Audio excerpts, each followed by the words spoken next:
Syndicate. আমার সাথে challenge করতে চান, আমি চ্যালেঞ্জ নিতে রাজি।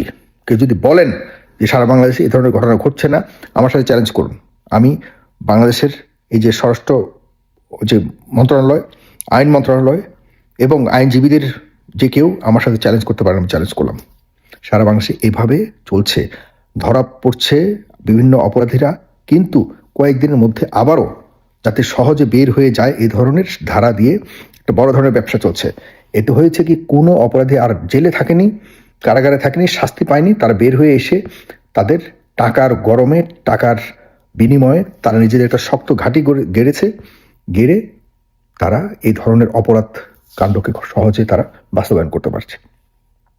পাশাপাশি আমি আরেকটি ডিসক্লেইমার দিয়ে রাখি যে যদিও সরকারের পক্ষ থেকে বলা হয়েছে, পুলিশের পক্ষ থেকে বলা হয়েছে সেই ফয়সাল খুনি, ফয়সাল হাদির খুনি ফয়সাল এখনো পর্যন্ত দেশেই রয়েছে।